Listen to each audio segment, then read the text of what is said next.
myth, and my concept is the Black Panther Party. Terrorists or activists. Supposedly, most people think that the Black Panther Party is a terrorist organization or just a militant group, and it's very far from the truth. And I'll show you here. We'll go over the Black Panther Party, which is considered, as I said before, a terrorist militant group. It was formed in 1966, just a little background information, by Bobby Seale and Huey P. Newton in Oakland, California. 2 college students, just like themselves. You know, they saw injustices, they wanted to do something about it, so they created a group. The Black Panthers were seen as homophobic or misogynistic, as well as most people thought they only cared about black people's rights, not the rights of all, not the rights of minorities, which is very false as well, another myth. My issues that I'll be going over today are that we still have police brutality today in America, here in Maryland, California, wherever you may be. Gender equality, he touched on it just a recent ago, but it won't just be about pay. There's a lot of different things that go into that. And then racial discrimination, not just against black people, but of all minorities. Even sometimes Caucasians can be minorities depending on the demographic or where we are. So I have a few videos. If we have time at the end, I'll gladly like to play them. It'll help tie everything together. You'll see the Black Panther movie, the first one here. The second one is a police brutality, and the third one's just a gender bias. So that's great that you found these. I really appreciate it. yes, no problem. All right, so terrorist organization. Black Panther was not a terrorist organization. Get this out of the False way. narrative, created by J. Edgar Hoover, the director of the Federal Bureau of Investigation. You'll see BPP, which is an acronym for Black Panther Party. It's tiring seeing the whole thing every now and then. So Hoover stated that the Black Panther Party was the #1 internal threat at one point to the United States. They were called a hate group, militant group, but all these were false narratives.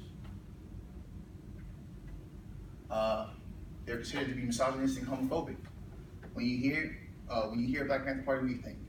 You think young black males, all black, black leather jackets, rifles, handguns, which yes, they were, but the Black Panther Party started as a self-defense group. The reason that they have the panther as their mascot is because a panther does not just naturally, it's not a naturally aggressive animal. It will, once you back them into a corner, it will defend itself. So that's why they decided to go with the Black Panther as their mascot. And the original name of the group was the Black Panther Party. I'm sorry, drawing a blank here. Black Panther Party. I'm sorry, drawing a blank here. I think it'll come back. That's the way it works. So to keep going with it, Black Panthers did not agree with the tearing down of any people.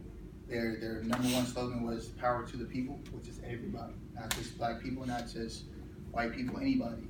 They cared for gay rights because gay rights, they're people as well, and they also feel that they're fighting for the same cause as we are. They just want to be equal, just like everyone else. They want to have the same.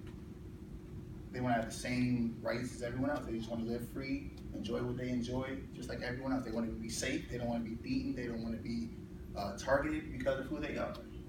They also had, like I said, it says misogynistic. They cared about women. They had a lot of women in their ranks. They allowed women to carry weapons just as men. They even have their first and only female leader. Her name was Elaine Brown. It's a quote from her. She says, "I have all guns and the money." She's in charge, of course. So I can withstand challenges from within or from without, or without or within. I'm sorry, and that's meaning from her own party or from people outside. That no matter what's going on, she can protect herself. She can handle like any man could. So they definitely supported women and gay rights as well. Like I said, once again, they didn't care just about the rights of black people. They cared about everyone in their communities. They supported feminism, gay rights, supported the betterment of all people, challenge, I can never say this word correctly, patriarchal. That's right. Patriarchal. Yeah. I'm sorry, I can never say that. Privilege, and it challenges the abuse of power and the institutional levels. So, in school, they fought for equal rights in school, medical benefits. They were actually the first to give medical benefits over the entire country. At that point, the federal government did not have that, and they were also the first for blood testing for sickle cell anemia. Today, police brutality. We see it every day. Over the last few years, you see people being murdered by police officers for having cell phones, not even having weapons, having anything by any means. Sometimes it's a mistake, and they call it fear. Our criminal justice system, sadly, sometimes the law enforcement officers, they're more on their side than so that it's not fair to us as a people who can't always get justice for our injustices that have happened to our family members or friends. Me being a military police officer, I've been able to be on both sides of this. Mm. So personally, I don't feel that if you're in law enforcement that you should get a slap on the wrist. I feel like you should be, if you commit a crime, you should be punished for that crime. No matter who you are, no matter what position you stand in, you should be punished. Also, I believe that there's too many internal investigations when it comes to these kind of crimes. I feel like an outside entity should come in, an unbiased one, and conduct it from there.